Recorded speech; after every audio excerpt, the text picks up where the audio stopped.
m'entendez là? Ou est-ce que vous montez le son? Non, c'est bon? Vous m'entendez? Bon, je propose qu'on puisse commencer. Donc, pas mal de monde ne pourra pas venir. J'ai eu des messages, voilà, bien que les routes soient améliorées depuis ce matin, mais ce matin, c'était pas tellement bon. Donc, on va essayer de ne pas faire non plus trop long pour ceux qui doivent reprendre la route.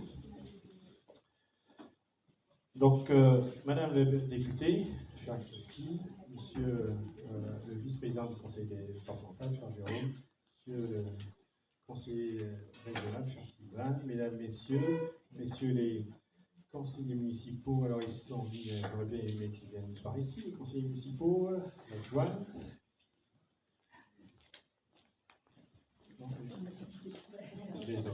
Allez. Voilà.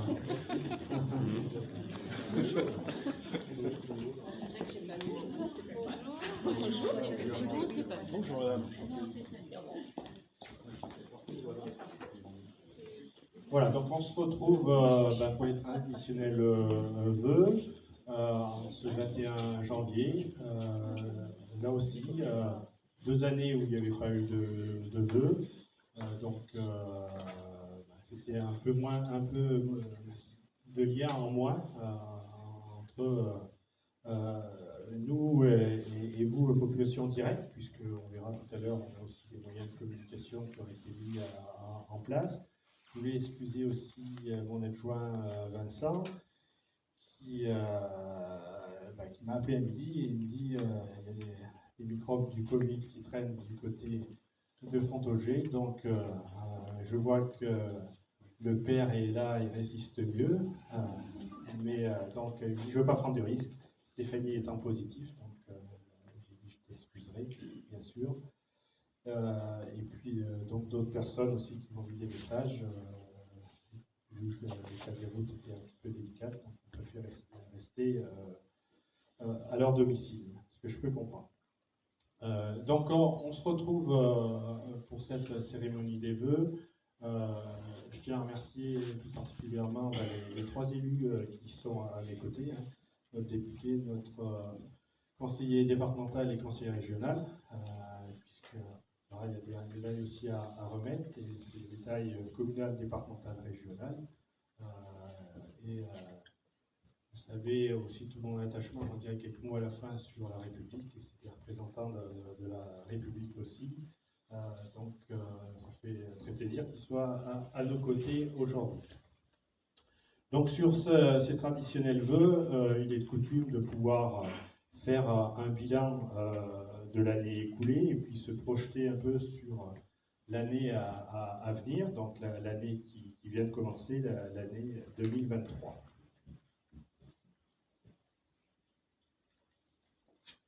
Alors la rétrospective de l'année, c'est aussi les travaux qui ont été faits au niveau de la commune, aussi à l'échelle de la commune de Saint-Ménier, hein, une commune de 100 habitants. Le recensement a commencé, on en parlera tout à l'heure. Un budget qui correspond aussi à sa population, hein, un budget qui avoisine en fonctionnement réel à 160 000 €. Donc il ne faut pas non plus trop s'écarter, il faut pouvoir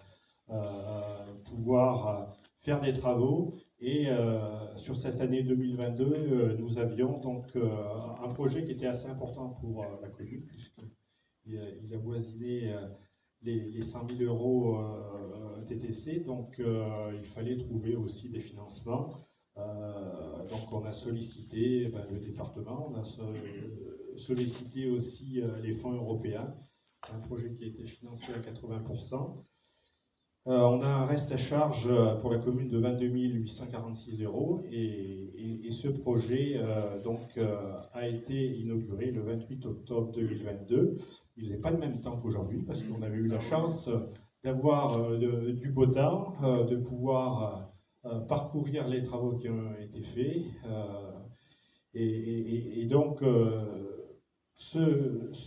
Ce chantier-là qui a été fait par l'entreprise Monteil sur les voies de Pionça et qui sont juste au-dessus, vont permettre donc à sortir aussi tous les grumes qu'il y a sur ce voie. Il y a des arbres remarquables sur ce territoire, sur ce massif. C'était important aussi de pouvoir faire de la voirie forestière pour éviter aussi d'emprunter notre voirie communale. Ça reste donc un budget important. Maintenant, il va falloir surveiller pour que cette voirie soit entretenue, qu'on puisse faire aussi des états des lieux. On a un règlement qui a été mis en place à l'échelle du SMAT pour qu'on puisse le faire appliquer. Je vous invite aussi, quand ça fera bien sûr meilleur, sur le jour vous pouvez aller vous promener, il y a des belles balades à faire aussi sur ce secteur au niveau de cette voirie forestière. Juste au niveau de la voirie forestière, dire que c'est des dossiers aussi qui sont lourds pour des petites communes comme les nôtres, puisque on a terminé les travaux au mois de mai, on a fini d'acquitter nos factures au mois de juin. Les factures sont parties pour pouvoir percevoir les subventions. On est le 21 janvier, on n'a toujours pas touché les subventions. Et ce qui fait qu'on avait une ligne de trésorerie qui se terminait, on avait fait une ligne de trésorerie qu'on avait prise sur un an qui s'est terminée le 6 décembre. Il a fallu que je ressollicite le conseil municipal pour refaire une ligne de trésorerie parce que à l'heure actuelle, on a à peu près 120 000 € au total de subventions qui sont à l'extérieur. Et ce qui fait que nous manque sur ce bilan. Donc c'est vrai, c'est un peu l'inconvénient et je pense que c'est ce qui freine aussi des moments des petites communes, c'est souvent de pouvoir attendre entre le moment où on a payé les factures et le moment où elles sont versées, puisque le 27 décembre, je recevais un coup de fil de la préfecture qui était en train de finir de regarder notre dossier. Donc je me disais depuis le mois de juin, je ne sais pas où j'étais le dossier, il me dit bon c'est bon, monsieur le maire, il manque juste votre tampon et on envoie tout ça au niveau de la région pour donc je me dis entre le laps de temps du mois de juin et du 27 décembre, ça a été long. Et bon, on a eu aussi quelques allers-retours. Donc c'est toujours un peu pénalisant, c'est dommage parce qu'il y a des financements à aller chercher, mais souvent c'est compliqué. Autre chantier aussi qui pour nous est important, c'est la réfection intérieure de l'église. Michel Barrette qui était maire donc avait lancé les premiers travaux à l'extérieur il y a un peu plus il y a 20 ans, parce que ça doit être en 2001 que les travaux avaient été faits. Et puis avec le conseil municipal, on a souhaité donc faire la réfection de l'église intérieure. Donc tout est en train d'être changé, en train d'être refait, l'électricité, on rajoute un chauffage, on refait les peintures, on remet, on essaye de remettre en état en collaboration avec le diocèse. Et je remercie aussi le Père Valin avec qui on travaille pour pouvoir remettre en état l'intérieur de l'église. Vous la verrez en cours d'année 2023. On fera aussi, je pense, une inauguration. Elle va changer d'aspect. Ça va être une nouvelle vue à l'intérieur de l'église qui va mettre en valeur aussi toutes les voûtes, toutes les pierres, tout ce qui a été fait. Après, on avait aussi tout le mobilier qu'on a été obligé de détruire parce qu'il était mangé par les vers, mangé donc en accord bien sûr avec le diocèse. Tout ça donc va être remplacé et on parlera tout à l'heure donc de la souscription qu'on a lancée au niveau de l'église. Là aussi donc un chantier 70 000 € avec des subventions qui viennent du département, de l'État à travers la DETR et la région qu'on avait sollicité. C'était par l'intermédiaire de Marie-Thérèse Sicora à l'époque. Donc là aussi, un chantier qui devrait se terminer courant 2023. Souscription citoyenne pour la restauration du patrimoine à l'intérieur de l'église. Donc là aussi, quand on regarde sur les vitraux, on se dit on n'a rien inventé. Parce que quand vous allez dans les églises, vous faites le tour, et souvent vous voyez sur les vitraux de telle famille, donc là, on le fait sous une autre forme, on le fait officiellement. Vous avez des plaquettes à distribuer sur la commune.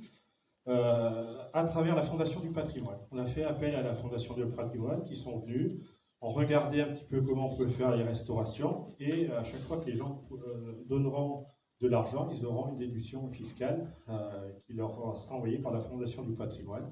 Donc on espère pouvoir collecter un peu d'argent pour nous aider à restaurer le tableau, le grand tableau qui était derrière l'hôtel, qui est parti en restauration à Uriel. Et puis après, il y a toutes les statues, il y a tout ça qui a besoin de restaurer. Donc là aussi, on aurait pu dire, voilà, c'est fait partie du patrimoine communal. On a sollicité le diocèse, on a vu avec le père Valin, et donc on a fait le choix de pouvoir lancer cette souscription pour faire un peu comme quand l'église certainement a été construite, on a fait appel aux dons pour pouvoir aménager l'intérieur de l'église. Donc des travaux qui vont redonner un nouvel intérieur à l'église, et je pense que au vu de ce qu'on voit aujourd'hui, devrait donner un aspect tout à fait éclairant pour l'intérieur de l'église, parce qu'elle était assez sombre. Et là, on va retrouver de la lumière à l'intérieur, d'autant plus qu'au-dessus de l'hôtel, on va réouvrir l'obulus qui était fermé. Travaux 2022 aussi, c'est avec le matériel qu'on utilise aujourd'hui. On a changé grâce au fonds européen donc à la commission GAL qui se tient sur les combats, qui se tenait sur les combats, donc son président est à mes côtés. Là aussi, c'est des fonds européens, qu'on puisse les utiliser, du matériel qui pouvait être financé à 80%. On a déposé un dossier pour pouvoir rechanger notre sono, pouvoir avoir un équipement vidéo digne de ce nom, parce qu'on avait du matériel mais qui n'était pas très performant. Et on a équipé aussi au niveau de la salle du conseil pour pouvoir s'équiper en visio. On a vu aussi que pendant les périodes Covid, c'était important de pouvoir faire des réunions en visio. Le matériel qui était en place avant va être réutilisé dans l'ancienne salle des fêtes, puisque là aussi, elle fait l'objet de travaux en ce moment. Création d'un abri de bus dans le bourg, on n'avait pas d'abri de bus, et la région a lancé un programme pour mettre des abris de bus. Donc on s'est positionné, les gens de la région sont venus voir sur le terrain par rapport à la ligne scolaire qui passait. Donc on a implanté cet abri de bus proche du cimetière qui s'intègre bien dans le paysage, et puis donc on a fait l'inauguration aussi fin octobre. Donc là aussi on voit à plusieurs endroits que les abris de bus apparaissent sur le territoire. Je pense que pour les scolaires c'est bien aussi de pouvoir attendre à l'abri. Adressage et numérotation des maisons. Donc ça s'est terminé aussi en 2022. Il a fallu faire tout un travail avec la commission qui s'est mise en place depuis maintenant quand même plusieurs années, parce qu'au départ, on avait travaillé avec la Poste, et la Poste nous avait dit il faut mettre des noms de rues sur toutes les routes, sur tout. Alors ça avait fait débat un peu au conseil municipal, parce qu'on ne voyait pas tellement l'intérêt de mettre sur des noms partout. Et puis, c'était une personne qui allait faire alors ses droits à la retraite, est partie, et puis une nouvelle personne est arrivée, et puis là, changement, nous dit non, il n'y a pas besoin de mettre des noms partout, simplement aussi dans le bourg, et puis vous pouvez conserver vos noms, bien sûr, de village, et adosser un numéro. Donc, ça a bien facilité la tâche, et puis maintenant, vous avez dû recevoir les numéros. Je passe un message pour dire que les numéros, c'est pas simplement les laisser sur la table de la cuisine, c'est surtout pouvoir les afficher, parce que c'est important aussi par rapport aux secours, déjà en premier. Si les secours interviennent dans les villages, il faut bien se dire qu'avant, il y avait toujours, et je salue le représentant des sapeurs-pompiers de Fionçay, il y avait toujours quelqu'un qui connaissait dans le village. On disait il y a un feu, il y a un accident dans tel village, on fait dans l'ambulance ou dans un camion, les personnes partaient, ils connaissaient à quel endroit c'était. À l'heure actuelle, c'est plus compliqué. On a des difficultés à pouvoir armer des véhicules. C'était aussi l'objet ce matin de la discussion à la Sainte-Barbe de Saint-Éloi. C'est vrai aussi sur notre caserne la plus proche à Pionça. On a de moins en moins de pompiers volontaires en journée, c'est compliqué. Donc, il peut y avoir des pompiers qui viennent d'autres casernes, voire de loin. Et quand quelqu'un vient de loin, ben, va arriver dans un village, il ne va pas forcément connaître le village de Fougeras, le village de Saint-Loup, le village de la Verge, par cœur. Donc, ils vont se fier aussi au GPS et aussi aux numéros qui vont être mis sur les maisons, sur les boîtes aux lettres. Donc, d'où l'importance de pouvoir mettre ces numéros en premier lieu. Et puis aussi, il y a aussi maintenant, au niveau, ben, quand vous recevez des lettres, des colis, les facteurs aussi peuvent changer. Donc c'est important de pouvoir faire mettre ces numéros sur l'entrée de votre propriété. Des travaux de voirie sur l'année aussi 2022, bon, ben, ça c'est un peu du quotidien. On essaye de pouvoir faire des travaux régulièrement, que ça soit donc en pointe-à-temps, ce qu'on appelle en bouchant des trous, en pouvant faire des fossés, en faisant aussi du goudron à travers des bicouches. Et là aussi, donc, on essaye de pouvoir obtenir des subventions à travers les aides du département, à travers les aides de l'État, mais on voit que les choses aussi évoluent et que hier on était en réunion avec le sous-préfet. Monsieur le sous-préfet nous disait que sur ces questions de goudron, le préfet l'avait dit aussi en réunion DETR, voilà, il commençait à avoir des consignes de dire c'est pas la priorité et de pas forcément retenir des dossiers par rapport au goudron. Nous, on est sur des territoires ruraux, on a un nombre linéaire de voiries qui est important, la commune de Saint-Ménier. C'est une trentaine de kilomètres de goudron. Et après, quand vous prenez les chemins ruraux, c'est 65 kilomètres. Tout a évolué aussi. Hein. Quand on passait sur un chemin avec un tracteur qui faisait 30-40 chevaux, c'est pas la même chose que l'heure actuelle quand vous passez avec un tracteur qui fait 120 chevaux avec une remorque derrière épandeur où il peut y avoir 15-20 tonnes de matériel intérieur. Donc les routes souffrent beaucoup plus. Il faut pouvoir. Et on est tous à la même enseigne, mes collègues qui sont là, quand on en discute, on est tous pareils. Hein. Les choses ont évolué, mais c'est une dépense qui est importante. Et malheureusement, on voit qu'on a du mal des moments à faire face à tous ces travaux de voirie. On consacre donc, nous, à peu près entre 30 et 40 000 euros, suivant les années, sur cette partie voirie. Donc, quand vous avez un budget autour de 160 000 euros, vous voyez la part que prennent déjà la voirie. Aménagement donc du lotissement, c'était la dernière tranche qu'on est en train de terminer, ce qu'on appelle la raquette, l'aire de retournement. Là aussi, ça a été une volonté qu'on avait au conseil municipal de pouvoir faire les travaux par tranche, en 3 tranches, au fur et à mesure. On n'a pas fait d'emprunt sur ces travaux.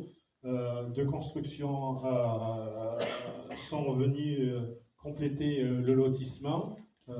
Cette année 2023, on aura la partie empierrement à faire.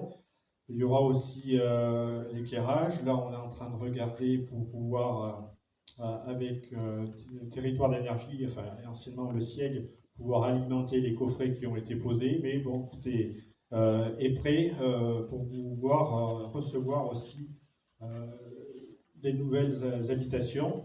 On sait qu'aussi, au niveau du RNU, c'est des moments compliqués de pouvoir construire dans les villages. Là, on a souhaité donc, de pouvoir avoir ce lotissement, aussi à proximité de Pionça qui a ses commerces. Et je pense que c'est une bonne chose qu'on puisse avoir un point où les gens pourront se construire, comme ça existe à Pionça, comme ça existe sur d'autres communes, avec un prix, voilà, quand on regarde qu'on est à moins de 10 euros du mètre carré, les gens ont regardé. Quand on a tout compté, puisqu'on a l'eau sur le terrain, on a l'assainissement, on a la fibre qui va arriver. Même si on achète des terrains, des moments on dit oui, mais le terrain, des moments j'ai acheté un terrain, 2-3 euros le mètre carré. Donc c'est pas cher. Et après, quand il faut apporter l'électricité, l'eau, souvent les 2-3 euros augmentent et puis ils disent ah ben oui, si on avait su. C'est pour ça qu'on avait souhaité aussi pouvoir le faire. Et donc c'est un projet qui a mis un peu de temps, mais on arrive sur la dernière phase de ces travaux. Donc sur les projets 2023, on a parlé donc de la restauration, des statues, des tableaux. On a lancé donc cette souscription. On a aussi un bâtiment, vous voyez, en bas à gauche. C'était un ancien bâtiment agricole qui avait été monté par les agriculteurs, un syndicat agricole qui existait à Chazelles, qui était sur un bien de section. Donc là aussi, comme on a repris depuis 2 ans les biens de section dans le domaine communal, que ce syndicat n'existe plus, donc le bâtiment est revenu dans le domaine communal. Donc ce bâtiment avait souffert par la tempête, la toiture avait été arrachée, donc on a fait en urgence la toiture. Et sur 2023, donc, on prévoit de déposer le dossier de subvention pour pouvoir aménager ce local en local technique qui nous servira pour ranger du matériel pour l'employé communal, pour la commune. À l'heure actuelle, il accueille à l'intérieur une batteuse. Il y a encore une batteuse qui est en bon état. Donc on voudrait essayer de la mettre un peu en exposition, parce que ça fait partie du patrimoine et des choses qui vont disparaître, que les nouvelles générations ne connaîtront pas. Donc on est en train de réfléchir comment on peut faire, à quel endroit on peut la mettre à l'entrée du bourg, parce qu'elle a été bien conservée.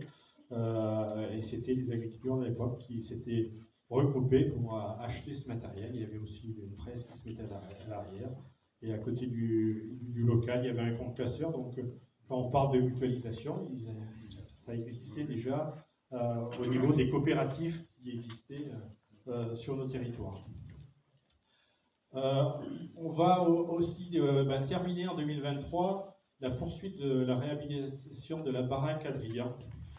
Alors, la baraque Adrien, c'est l'ancienne salle des fêtes. Pourquoi baraque Adrien? Pour ceux qui ne savent pas, c'est une baraque qui avait été démontée suite à la fin de la guerre 39-45, en 1946, par les jeunes de la commune. Et là aussi, s'était posé la question, quand cette salle des fêtes s'est mise en place, c'était aussi sous le mandat de Michel. Je me rappelle, il y avait eu discussion pour savoir est-ce qu'on garde la salle des fêtes ou est-ce que, en définitive, si on ne la garde pas, il faut la démolir parce qu'elle peut comporter quelques dangers. Donc on avait pris la décision de pouvoir la conserver et qu'elle puisse avoir une vocation un peu culturelle. Donc petit à petit, en 2009, oui, on remonte quand même, en 2009, on prend la décision de faire un premier chantier international avec des jeunes qui viennent, qui font une première restauration. Et puis après, petit à petit, des travaux ont été faits à l'intérieur. On a apporté les WC, on a remis l'éclairage. Jacques, notre employé communal, a refait une partie du plancher. Là, on est en train de faire des peintures. C'est-à-dire que petit à petit, on avait demandé aussi un financement à travers le Crédit Agricole, on avait obtenu pour remplacer les fenêtres. L'entreprise Chavessière avait fait don des zincs sur la toiture, on avait refait l'arrière de la salle, donc petit à petit on a fait des travaux. Et donc on arrive au terme, 2023, de ces travaux. Là aussi, on n'a pas fait d'emprunt, ça a été un choix, et donc cette salle sera mise après à disposition pour pouvoir faire des petites manifestations. La salle des fêtes restera ici, c'est pas... mais des moments, avoir une exposition, avoir, comme on fait les journées citoyennes, pouvoir se retrouver en haut, des moments, les chasseurs aussi se retrouvent là-haut. Si les pêcheurs en ont besoin, ils pourront l'utiliser. Donc, elle va avoir cette vocation, cette salle. Et j'ai une pensée aussi pour ceux qui avaient participé, qui avaient construit, hein, Roger Roffet, qui faisait partie du conseil, Claude Guillot, qui, alors, à cette époque, il y avait eu une discussion, comme je vous disais, entre ceux qui voulaient garder et ceux la démolir. Et donc il avait été décidé, et quand j'ai été élu, j'ai dit ben, on continuera, on gardera bien sûr ce qui avait été décidé, et ça a mis un peu de temps, mais cette salle pourra voir le jour. Aménagement des temps du verre, donc là aussi c'est un projet qu'on parle depuis plusieurs années, que je parle à mes collègues, à Jérôme, on en parle, et puis des moments, entre avoir un projet et avoir les moyens de le réaliser, souvent il se passe beaucoup d'eau sous le pont, comme on dit, et là c'est le cas. Et puis donc 2023, on souhaite lancer le dossier de consultation pour les entreprises, être prêt pour la fin de l'année et pouvoir envisager des travaux sur 2024. On a un projet qui est existant, on va réunir un groupe de travail pour pouvoir un peu le peaufiner. Je sais qu'hier soir, l'association de pêche s'est réunie, a parlé pour les vidanges à l'automne, donc ça fait partie des projets qui vont être importants aussi pour la commune, mais qui vont aussi s'inscrire dans une démarche territoriale à l'échelle du pays de Saint-Éloi, à l'échelle des Combrailles. Une étude va être faite prochainement sur comment revaloriser et puis bon, classifier un peu les points d'eau sur les Combrailles. L'étang est inscrit et puis on discute aussi, on a parlé avec Jérôme pour voir comment entre Pionça et Saint-Ménier on pourrait faire un petit cheminement pour rejoindre l'étang de la Chenal pour que les gens puissent pouvoir se balader. Parce que quand on veut faire du développement touristique, là aussi il faut pouvoir offrir des choses.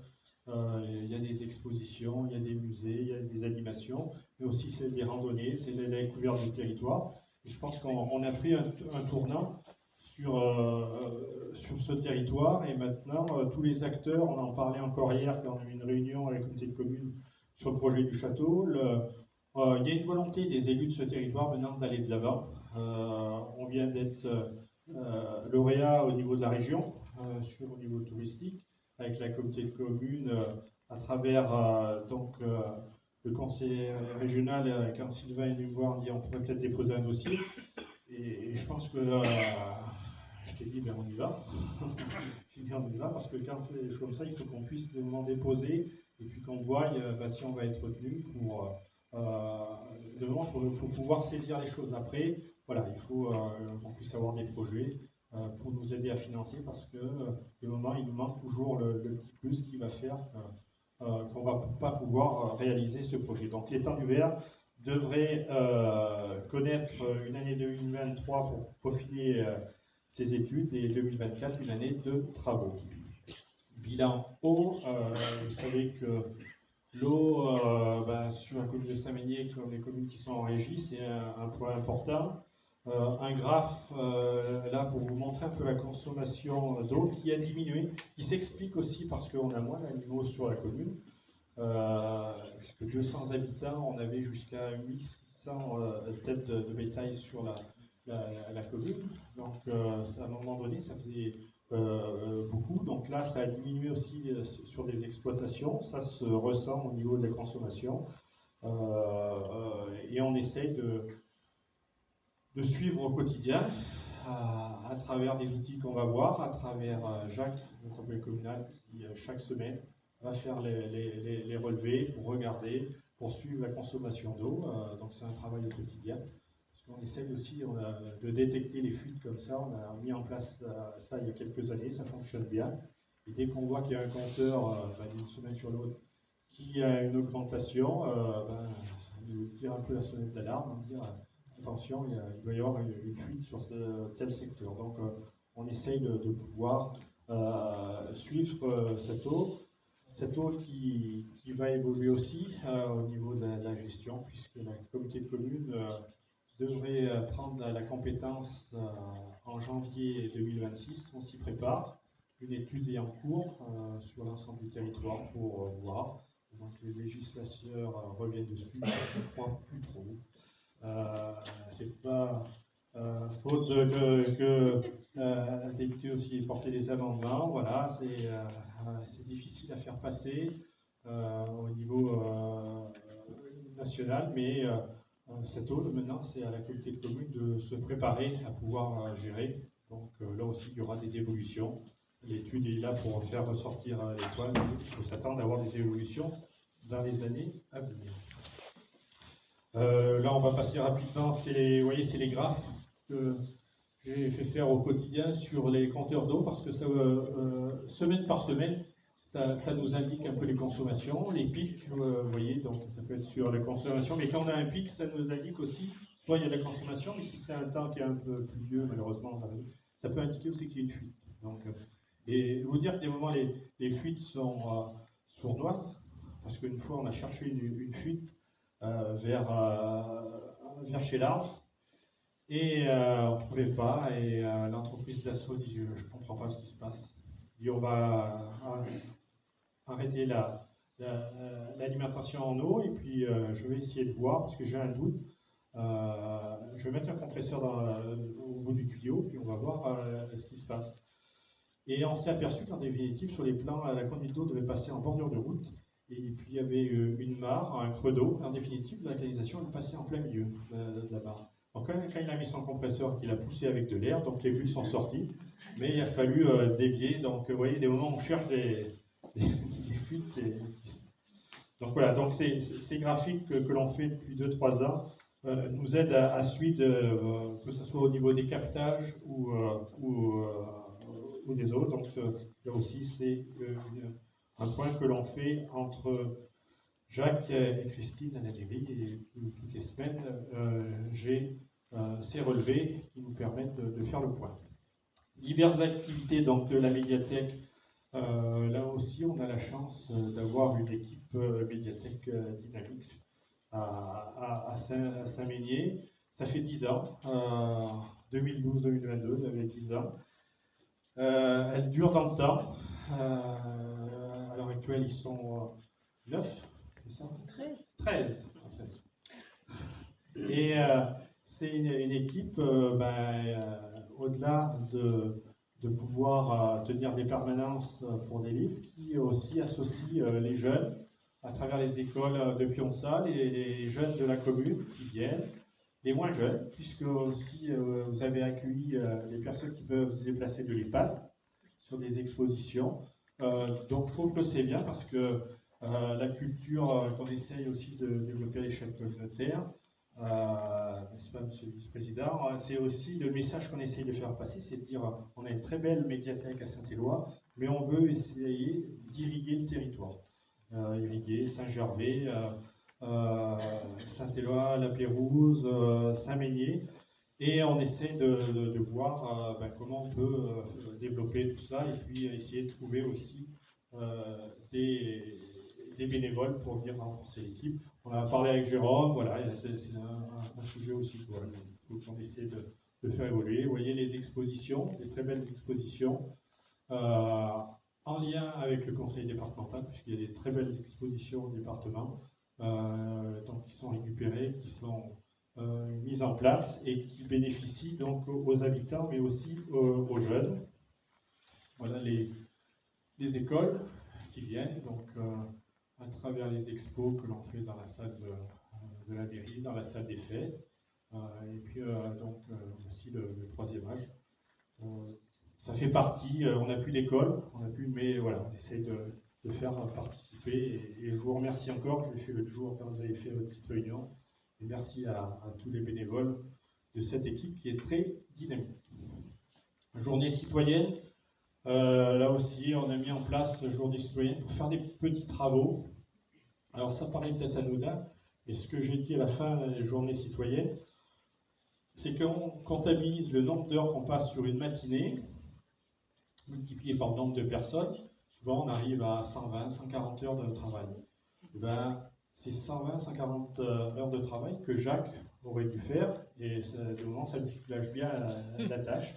Donc on essaye de faire ces journées citoyennes. On voit que les gens aussi sont demandeurs, surtout les nouveaux habitants, que je remercie. Et donc cette année, on a fixé deux dates solennelles, on a fixé. Il y en a une en avril et une en octobre. Et puis on essaye de faire des travaux. et de se retrouver aussi autour d'un moment convivial. Vous voyez, ça c'est dans l'ancienne salle des fêtes. Donc vous voyez, pour la commune de Saint-Ménier, comme on dit, on a une belle tablée. On était la dernière fois une quarantaine de personnes sur 200 habitants. Je trouve que c'est bien, donc que vous en soyez remerciés de votre participation. Et puis donc la prochaine donc, aura lieu, je crois que c'est le 22 avril, et après au mois d'octobre, comme ça chacun peut prendre ses dispositions. Mais c'est un moment convivial, on termine par un repas. Les gens qui ne peuvent pas trop se déplacer restent à la cuisine autour de Jacqueline. Et la dernière fois, donc, ils nous ont concocté une potée qui était bien bonne. Les commémorations, là aussi, bon, on a passé les années où on a fait des commémorations, ça faisait drôle, hein. On se retrouvait avec les adjoints des moments tout seul devant le monument, mais autrement, bon, on essaye de faire des commémorations où la population en répond présent. Je pense que comme dans beaucoup de communes, c'est important aussi de se souvenir et de pouvoir rendre hommage aux gens qui se sont battus pour conserver cette République. Les moyens de communication, là aussi on essaye de vous rendre compte. Sur cette période de Covid, c'était pas toujours évident, donc on a fait des lettres, on a essayé de faire passer de l'info. Il y a un site internet, une page Facebook, Stéphanie anime, et puis la communauté de communes donc, a mis à disposition une application qui permet de passer des messages au niveau de la commune. Donc ça aussi c'est plutôt une bonne chose, ça évolue, on essaye d'être présent sur un peu partout pour pouvoir donner de l'information. Dernièrement, donc, le bulletin municipal vient d'être distribué. Donc on va arriver donc, aux nouveaux habitants. Là aussi, sur les 2 dernières années, donc, on n'avait pas pu faire de cérémonie. Donc la population change, la population évolue, des nouvelles familles, des nouveaux couples viennent nous rejoindre. Et donc on essaie de les accueillir, de pouvoir leur donner des renseignements, être à leur côté. Et donc là, plusieurs familles sont venues.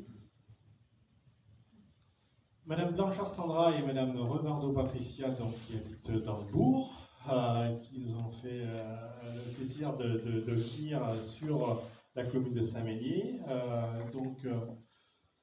Sandra qui a développé du maraîchage, c'est pour ça que vous voyez des serres à l'entrée de Saint-Ménier.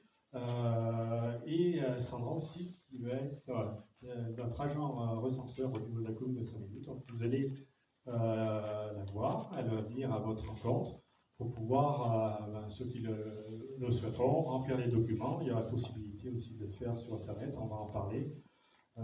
Mais donc, on n'avait pas eu l'occasion de le faire officiellement. Soyez les bienvenus aussi sur la commune de Saint-Ménier. Et Patricia Rebardo, qui est sophrologue à Saint-Gervais-de-Monts. Madame, Monsieur Hérodé Alain à Villeromaine, qui ont acheté donc une maison dans le village de Villeromaine, qui est en train d'être tapée, anciennement la maison à Roger-Cléré. Je ne sais pas s'ils sont là. Madame et Monsieur Van der Broek à Chauvray, là aussi, maison qui a changé de propriétaire. Monsieur Delobel-Mati Clibo à Fougeras, là aussi, je ne sais pas s'ils sont... Voilà, excusez, oui. Les maisons qui ont changé de propriétaire. Madame et Monsieur de Thompson-Paul au Breu. Madame et Monsieur Van der Leyden Hendrik à Goutot, qui sont en pleine phase de travaux, puisque nous avons aussi la maison Chanteloup, ceux que vous connaissez, qui est en train d'être rénovée. Monsieur Van Buren Tunis à Pracio, là aussi une maison qui accueille nouveaux habitants. Et Madame Relutte Lancastre Jocelyne à La Pouge. Donc vous voyez, donc, les nouveaux habitants. Donc j'invite les nouveaux habitants à se rapprocher, puisqu'on leur a fait un petit cadeau de bienvenue, mais je sais que pas tous ceux qui sont là. Alors, il y a Sandra et Patricia. Et après, je crois que... Il y a que... Ouais. Alors, beaucoup de personnes Pays-Bas, souvent, qui souhaitent, qui sont d'ailleurs aussi sur ces journées citoyennes, s'intégrer aussi à la vie de la commune. Donc, pas là aujourd'hui, mais je peux vous dire que sur les journées citoyennes, ouais, toujours présent. Donc, c'est plutôt bien. Donc, on essaye de. Les illuminations, voilà, Jacques essaye de faire, comment on dit, avec les moyens du bord. Je dis, on essaye de faire pour que, à moindre frais. Donc, Jacques nous fait les installations avec Jacqueline. Jacqueline souvent dit bah, on va acheter une guirlande d'une année, une autre. Voilà, c'est pas la féerie qu'on peut avoir sur les Champs-Élysées ou autres, mais ça a le mérite d'avoir une petite illumination sur la commune de Saint-Ménier parce que il faut marquer le coup aussi. On sait qu'on a des problèmes, on va avoir des augmentations sur le coût de l'électricité, mais il ne faut pas non plus tout arrêter du jour au lendemain. Et donc je remercie aussi Jacques pour son implication sur ce travail. Alors les maisons fleuries. Les maisons fleuries. C'est Jacqueline, il y a une commission Benjamin qui s'occupe de ça. Jacqueline ce matin m'a appelé, elle m'a dit je ne pourrais pas parler, j'ai mal à la gorge. Et tout à l'heure je suis venu avec un peu avant, et j'ai dit t'as pas mal à la gorge, parle. Ah oui mais j'ai pas envie de parler. J'ai dit oui mais c'est vous qui avez suivi. Donc je vais quand même laisser la parole à Benjamin pour voilà, pour qu'il puisse dire un mot sur un peu ce qu'ils ont découvert sur la. Alors déjà, je remercie tout le monde d'avoir participé au concours des maisons fleuries.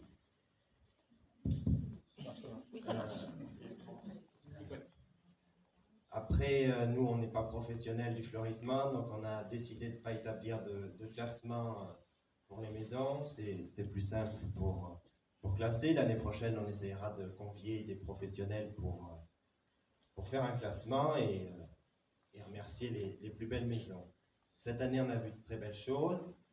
Je remercie aussi les 2 villages qui ont participé au fleurissement, La Boile et Fougerat, qui sont 2 très beaux villages qui ont fleuri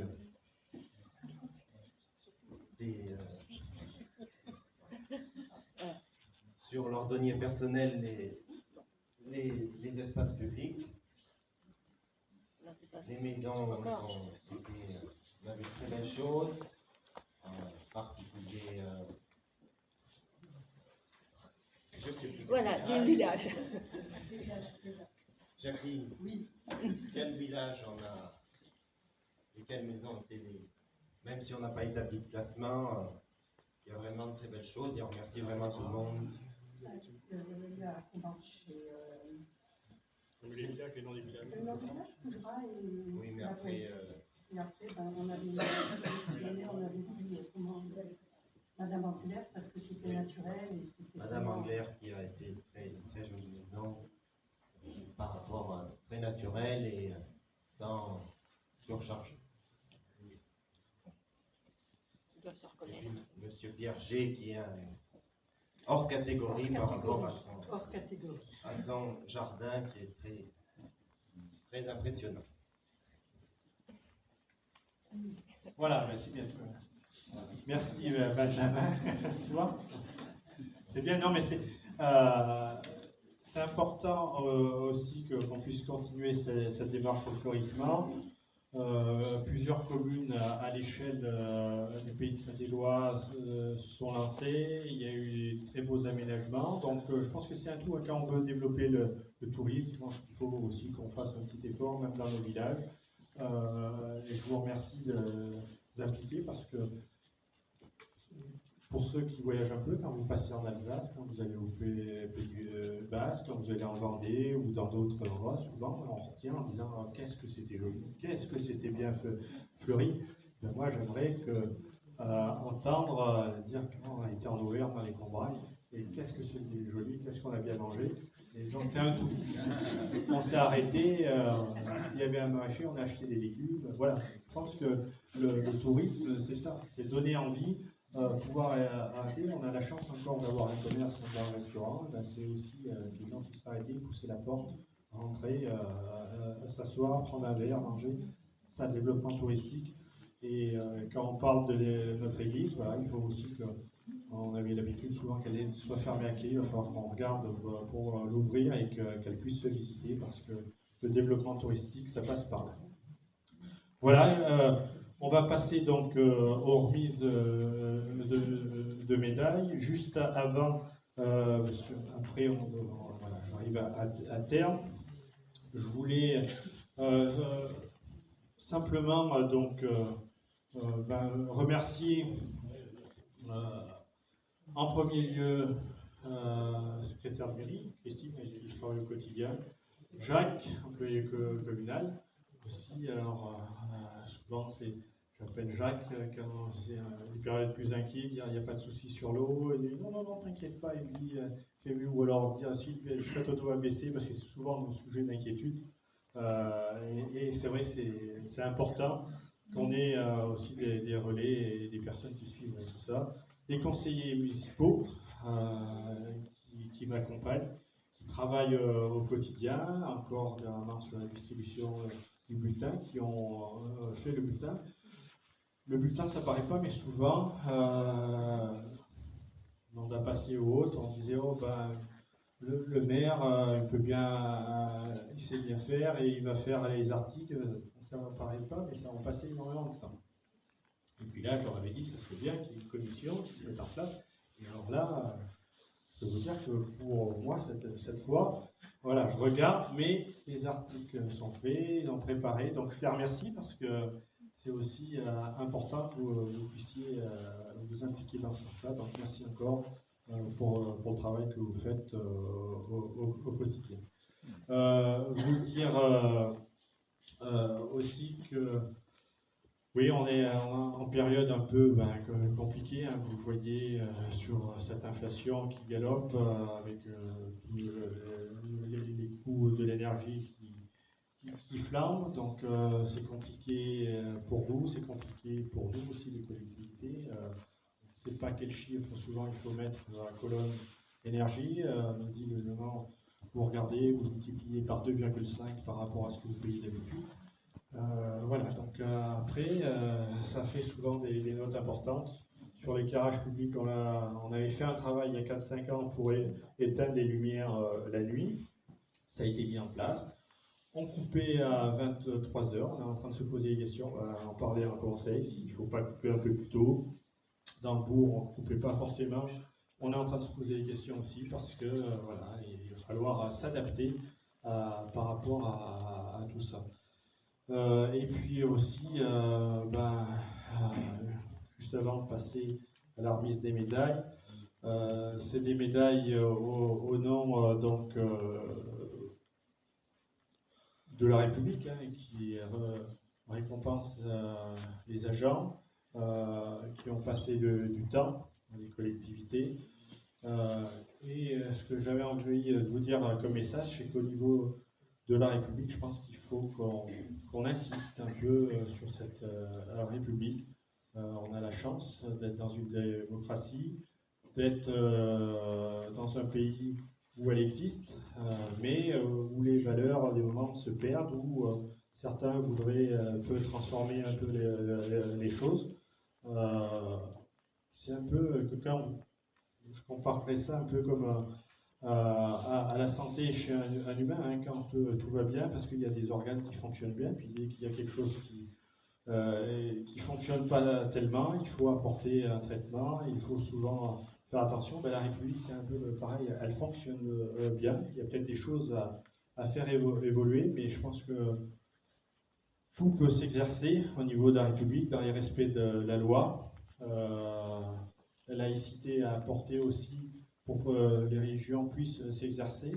Donc il faut qu'on préserve tout ça, mais c'est à nous aussi peut-être d'insister un peu plus sur ce fait que cette République, elle doit être préservée et qu'au nom de la liberté ou de je ne sais quoi, que ce soit au niveau de l'extrême gauche ou de l'extrême droite, on ne peut pas laisser faire n'importe quoi, on ne peut pas dire n'importe quoi, parce que les gens qui ont fondé, qui sont battus pour cette République, c'était pour que les gens naissent libres et égaux en droit. Et ce qui est écrit sur le fronton de nos mairies ne doit pas être simplement des paroles en l'air, il faut qu'on leur rappelle le sens qu'elles ont aussi. On a accueilli l'autre jour le ministre de l'Éducation à Saint-Gervais, et dans ses propos, à un moment donné, il a eu aussi ses phrases par rapport à ça. Et je pense que c'est bien aussi, ça commence par là, par l'école aussi, mais aussi dans nos mairies, à rappeler un peu tout ça, parce que quand on voit ce qui se passe aux portes de l'Europe, voilà, on est en droit de se poser des questions, et malheureusement, par ces froids qui courent, j'ai toujours une pensée pour les gens qui n'ont rien demandé et qui entendent siffler des balles au-dessus de leur tête, ou qui voient du jour au lendemain détruire leur maison. Donc, sachons préserver, mais expliquons, et c'est aussi le sens qu'on doit avoir, nous, élus. Donc, on va passer donc, à la remise des médailles. Donc, remise des médailles pour Christine, secrétaire de mairie. Donc, c'est Sylvain qui va remettre la médaille. Comment voulez-vous que je dise? Parce qu'on a un petit texte. Ouais. Allez. Alors, Sylvain, qui a été aussi son employeur, c'est pour ça que je souhaitais aussi Sylvain. Oui, merci. Merci Laurent. Merci de m'avoir invité. Merci du coup de me laisser pouvoir remettre la médaille à Christine. Et effectivement, moi j'ai été élu en 2014. Elle était secrétaire de mairie et à Servan et à Saint-Ménier. Donc c'est à ce moment-là où j'ai découvert et connu Christine pour son engagement au service de la collectivité. Donc le premier poste dans la fonction publique. Hop, là c'est bon. On va mettre là. Donc ta carrière, Christine, premier poste dans la fonction publique territoriale en mars 1989 en tant qu'adjointe administrative suite à un concours à l'OFILM de Saint-Ouen en Seine-Saint-Denis. C'est bien ça? En juillet 2002, mise en disponibilité suite à une mutation du conjoint dans la Manche. En avril 2005, remplacement de 6 mois à la commune de Huriel avec le centre de gestion de l'Allier. De avril 2006 à janvier 2008, différents postes dans différentes communes et communautés de communes des Combrailles. 1er septembre 2006, poste de secrétaire de mairie à la mairie de Saint-Ménier en remplacement de Mme Annie Dequier, partie en retraite pour 19 heures. Le 1er juillet... Qu'est-ce qui est marqué? D'accord. Donc tu avais un poste de 19 heures. Le 1er juillet 2007, nomination au grade d'adjointe administrative principale, première classe. Le 8 février 2008, deuxième poste d'adjoint pour la commune de Servan pour 16 heures, donc depuis 2008 à Servan. Et de mai 2017 au 1er mai 2019, mutation à la mairie du quartier en tant que secrétaire de mairie. Durée totale de service, 32 ans de service, donc tu as droit à la médaille de Vermeil. Voilà, on peut l'applaudir.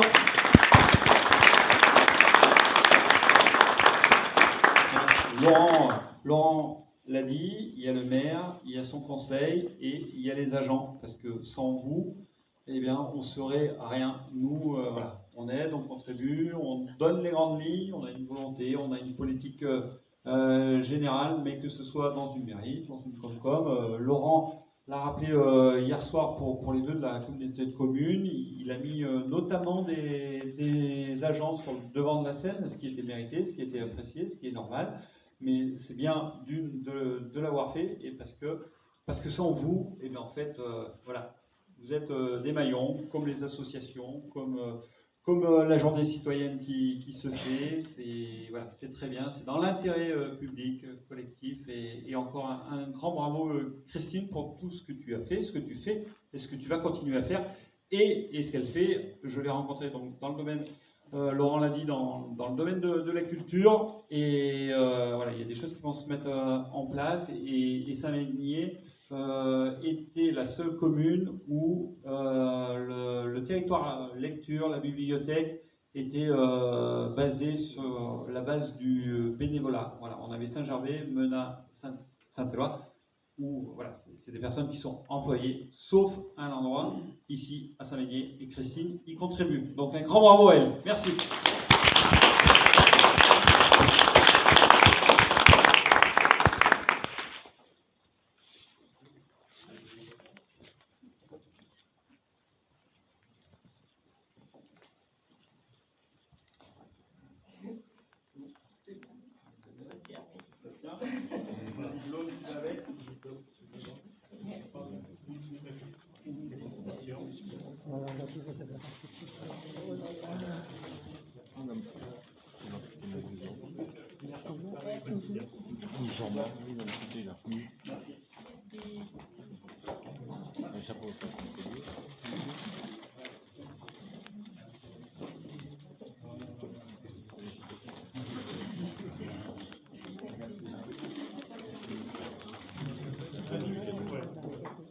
On va appeler maintenant donc Jacques Pogiroux, donc notre employé communal.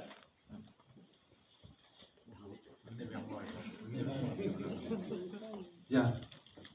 Merci tout d'abord. Je veux remercier Laurent de m'offrir l'occasion d'être ici et de pouvoir dire quelques mots pour Jacques. Alors, Laurent en a parlé tout à l'heure. Je vais juste brosser très rapidement le parcours. Donc, Jacques est adjoint technique, vous savez. Donc, de 85-86, employé au Voyage Martel. De 1987 à 1997, alors plusieurs activités multiples et variées. De janvier, alors il manque dans les années 90, on va dire, parce que janvier 199, à mai 2015, salarié chez un garagiste Buvage en Pierre de Saint-Priest-des-Champs. Je posais juste la question parce que moi j'avais aussi un garagiste à Saint-Priest, qui est mon cousin, qui était Martin. C'était la suite, non? Non, c'était l'autre. Ah, d'accord. Alors, de mai 2017 à avril 2019, CUI à la commune de Saint-Ménier, c'était les débuts à Saint-Ménier. Et ensuite, le 1er mai 2019, la titularisation bien méritée comme adjoint technique à la mairie. Durée totale de service, 36 ans. Et bien sûr, la possibilité d'obtenir une médaille d'argent. Alors juste, effectivement, Sylvain a rappelé, Laurent l'a bien dit, le rôle des agents dans les différentes collectivités. Là, on est en présence d'un agent technique et très adroit. Donc, Laurent disait tout à l'heure, mais gentiment évidemment, c'est notre couteau suisse. Et ces gens, non mais c'est vrai, et ces gens qui sont capables comme ça de bricoler, mais on le voit tous dans nos collectivités, mais ça vaut de l'or, je peux vous assurer, les bons bricoleurs, parce que sur les communes, qu'est-ce qu'il faut, combien de choses sont toujours à parfaire, à retoucher, à corriger, à réparer, et donc des gens qui sont capables dans tous les domaines de faire des choses, et en plus de ça, parce qu'on le voit, tu parlais des décorations, alors bien sûr, il y a du monde qui s'associe, mais il faut aussi savoir faire les choses avec goût, et quand on fait des petits travaux, n'importe, il y a des fois le petit plus, tout le monde ne l'a pas, et dans le cas présent, Jacques le démontre à chaque fois. Donc bravo de la part de tout le monde, bravo Jacques.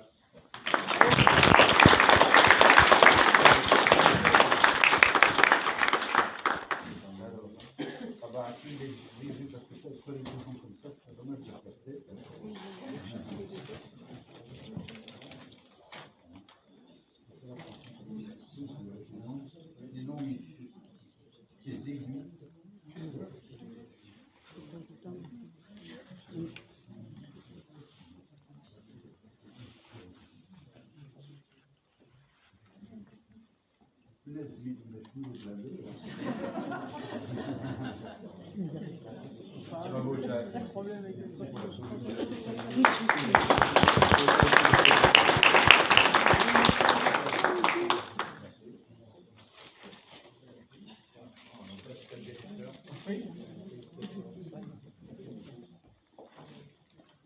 Un petit peu d'élection.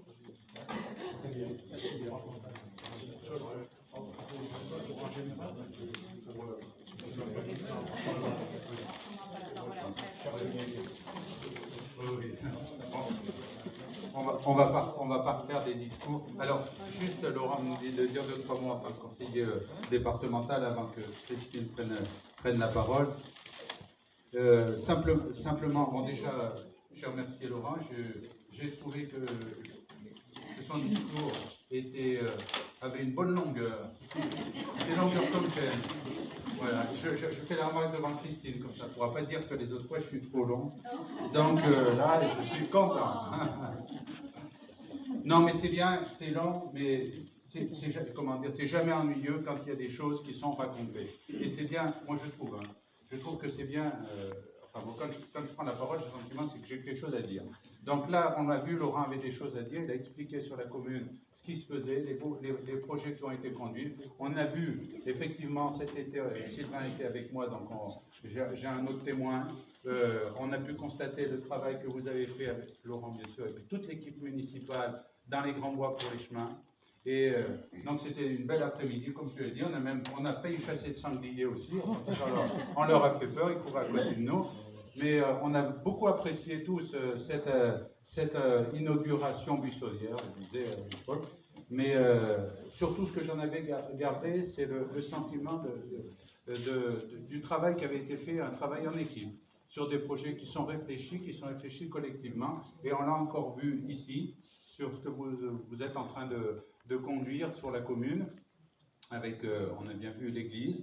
Et puis bien sûr cette volonté de se projeter sur l'avenir. Le projet qui a été évoqué autour de l'étang du Vert, ça c'est effectivement un projet qui tient à cœur Laurent depuis longtemps, hein, mais c'est une belle idée, c'est une très belle idée, bien sûr accouplée avec ce qui va être fait au niveau de la communauté de communes. En tout cas, au niveau de Pionça, vu de Pionça juste à côté, tout ce qui est fait ici, je l'écoute avec beaucoup d'intérêt, parce que je considère que tout est complémentaire. Il y a des choses qu'on fait à Pionça, parce que c'est notre rôle, c'est notre taille peut-être, et il y a des choses qu'ils font ici, et vous le faites mieux que nous. La question de la médiathèque, d'ailleurs toute l'équipe de la médiathèque, Laurent en a parlé tout à l'heure, je vous félicite vraiment, parce que j'ai eu aussi à rentrer, à venir vous voir quelquefois, et j'ai à chaque fois constaté un lieu vraiment très bien tenu, bien organisé, bien réfléchi, avec des gens qui sont passionnés. Alors on en parle, on essaye toujours de se dire qu'il faut qu'on essaye de faire quelque chose, de se rapprocher pour donner encore plus de volume. Bon, je suis désolé, mais c'est pas facile d'entraîner le monde, mais en tout cas vraiment c'est quelque chose qui est très bien. Et alors je voudrais juste terminer par ça. Il y a quelque chose qui m'a beaucoup marqué dans le discours de Laurent et qui montre que vous êtes quand même assez exceptionnel à Saint-Denis.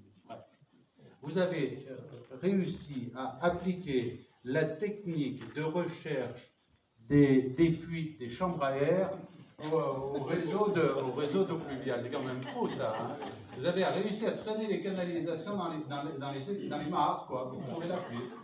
Alors ça, je pense que Christine, ça vaudrait une intervention en assemblée. Ça pourrait expliquer comment à Saint-Denis on trouve les fuites sur le réseau d'eau communal. Bon, enfin, en tout cas, non, c'est très bien, c'est bien ce que vous faites. Vous le faites dans une bonne ambiance, et vous le faites aussi par rapport, je dirais, par rapport à Pionça aussi, avec une bonne entente avec les habitants, je sais, de ma commune. Mais enfin, avec Laurent, c'est toujours bien entendu. Et donc, c'est une bonne chose. Donc, continuez comme ça. En tout cas, le département sera toujours à l'écoute de Saint-Ménier pour soutenir les beaux projets que vous préparez. Voilà, et je tiens donc à vous adresser à nouveau mes meilleurs vœux pour cette année 2023. Merci à vous.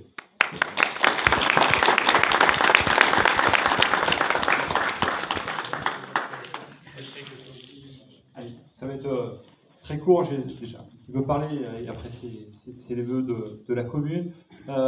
Juste oui, pour rebondir sur l'eau, il faut savoir, donc c'est une vraie problématique, un vrai enjeu, mais que je rebondis encore sur cette fuite, hein, qu'il y a plus de 20% d'eau qui se gaspille à travers les conduits qui sont vieillissantes.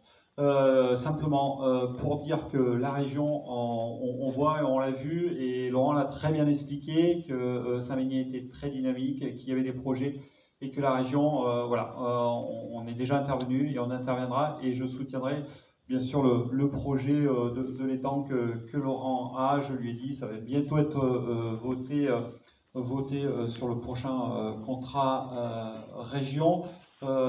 Encore bravo, félicitations à tous. Restez sur cette dynamique. Voilà, il y a des éléments moteurs, il faut se raccrocher derrière eux, derrière vous, et continuons tous ensemble. Merci à Laurent de me faire confiance là, en tant que vice-président.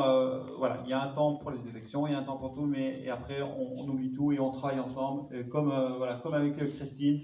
Et c'est dans l'intérêt public et des collectivités, de la collectivité, avant toute chose, comme Jérôme l'a rappelé, et que ce soit le département, la région, on sera derrière la commune de Saint-Meunier, derrière la communauté de communes, pour travailler tous ensemble. Voilà, j'ai Laurent à chaque fois qu'il a fallu, que ce soit pour le projet de la voie verte qui a été retenu, et j'en suis heureux, mais il a fallu que Laurent fasse un courrier d'intention, et derrière ça a matché.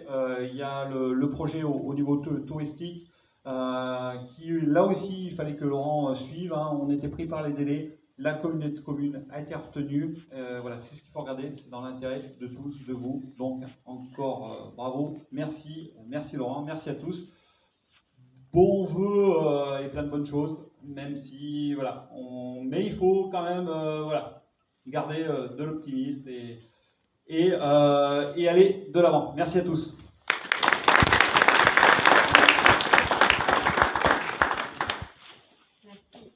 Merci Sylvain. Monsieur le maire, cher Laurent, monsieur le conseiller régional, cher Sylvain, monsieur le vice-président du conseil départemental, cher Jérôme, mesdames, messieurs les élus du conseil municipal, madame la représentante des pompiers, mesdames, messieurs, et puis peut-être qu'il y a des gens du secteur associatif, merci Laurent de m'avoir invité à ces vœux. C'est les vœux du maire, donc moi non plus je ne vais pas être très longue. Alors il n'y a pas de vœux de la députée, je n'ai jamais fait de cérémonie de vœux, donc je ne vais pas commencer maintenant, tout simplement parce que ce serait peut-être un petit peu compliqué. Il y a 138 communes sur la circonscription, donc vous imaginez, il faut évidemment inviter toutes les associations, les forces vives de la circonscription, ça ferait beaucoup de monde. Donc du coup, je m'incruste dans les cérémonies de vœux où on veut bien m'inviter. Et cette année, il y en a particulièrement beaucoup, tout simplement parce qu'on a connu tellement d'années difficiles depuis 2020, 2021, 2022, que là, on sent bien que les gens ont envie de se retrouver. Et ça fait du bien, et puis ça permet de voir des gens qu'on n'a pas vus aussi depuis longtemps. Et je pense à Michel Barrette, avec qui moi j'ai commencé à travailler. Donc voilà, ça fait du bien de se retrouver. On avait besoin de cette convivialité. Donc avant de remettre cette médaille à Laurent, je vais moi aussi vous souhaiter de très très bons vœux de santé, de bonheur. J'ai coutume de dire de petits bonheurs, de grands bonheurs. Prenez-les tous quand ils se présentent. Prenez-les tous, on en a tous besoin. Des vœux d'épanouissement, surtout voilà, après cette année, encore une fois, 2022, qui a été très très difficile, avec cette crise sanitaire qui se poursuit encore, y compris aujourd'hui, on l'a vu, parce que Vincent nous manque. Et puis, cette crise sanitaire a donné lieu à une crise économique, crise sociale. J'entendais un chroniqueur ce matin parler de multicrise, oui, multicrise, à laquelle en plus est venue s'ajouter la guerre en Ukraine, qui provoque cette crise énergétique qui plombe la vie des ménages, mais qui plombe la vie des entreprises, des commerçants, des artisans et des collectivités locales. On en a beaucoup parlé à l'Assemblée nationale parce que il n'y a pas de raison qu'on n'aide pas non plus les collectivités locales. Alors moi, je ne fais pas partie de ceux qui disent on rase gratis, on aide tout le monde. Non, il y a des communes parce que elles ont peut-être les moyens et parce que l'énergie ne pèse peut-être pas autant dans leur charge que d'autres.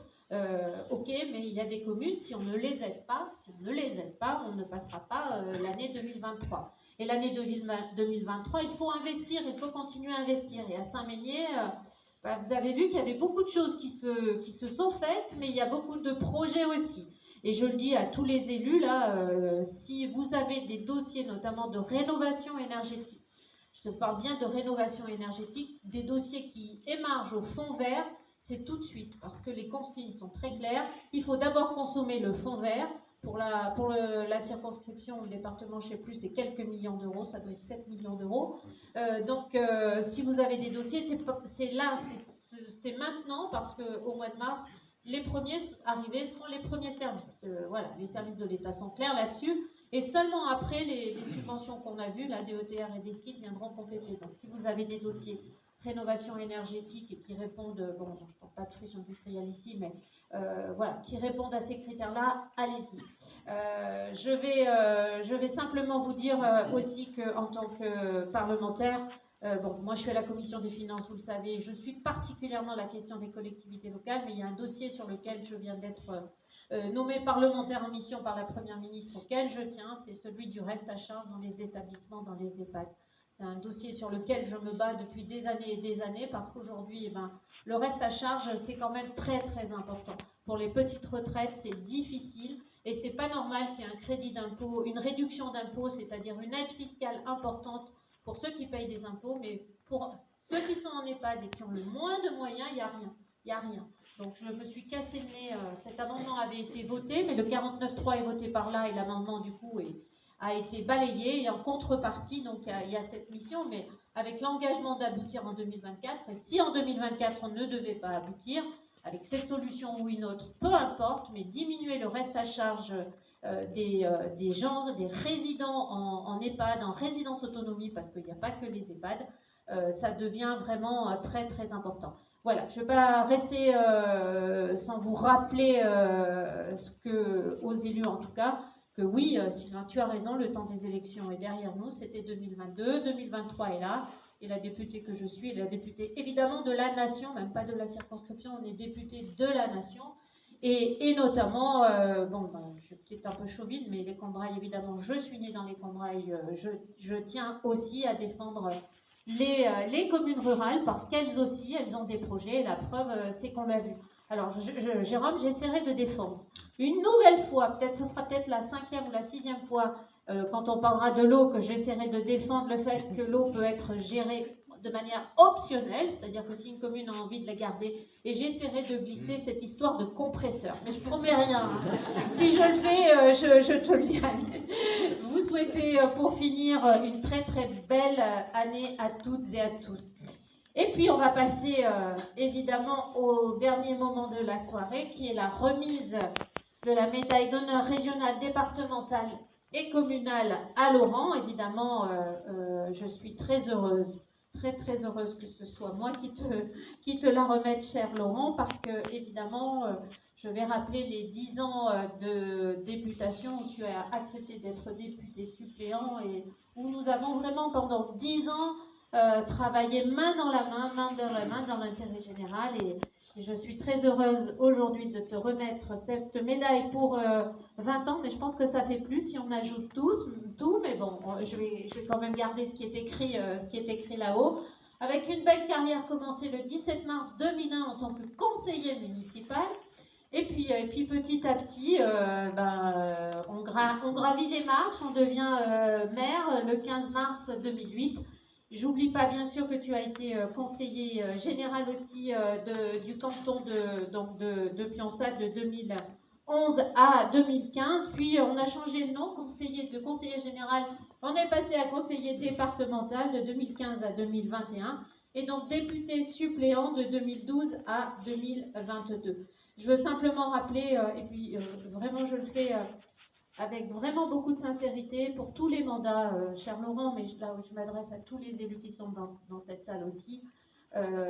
Félicitations, je vous tire mon chapeau, parce que être élu, c'est un sacerdoce, c'est être élu, on est élu tous les jours, 24 heures sur 24, surtout dans nos petites communes, Et puis c'est aussi du temps qu'on prend sur nos familles, et je vois que Cathy est là, et voilà, je veux aussi rendre un coup de chapeau à Cathy, parce que je sais que c'est pas toujours facile d'attendre voilà, à la maison, que Laurent va bien rentrer de toutes ces réunions. Alors, c'est la médaille d'argent, donc voilà, monsieur le préfet, j'ai le plaisir et surtout l'honneur de te remettre cette médaille d'argent pour plus de 20 ans quand même dédiés au service de nos concitoyens.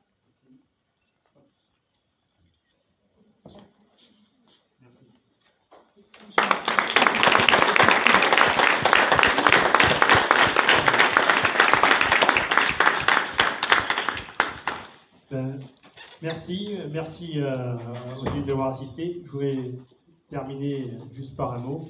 J'ai parlé de la République. Vous savez que la République, elle est exigeante. Certains vont croire même que c'est une maîtresse, peut-être pour nous.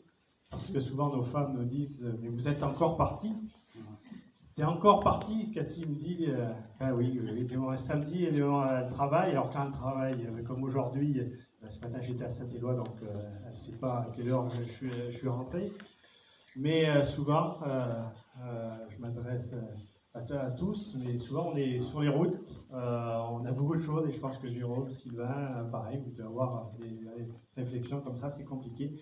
Donc, j'ai une fleur et je vais la remettre à ma femme parce que même si ça ne compense pas tout, mais au moins ça sera pour me faire pardonner les soirs où j'arrive tard et où elle ne me voit pas trop. Donc voilà. Et puis on va prendre une heure d'émission.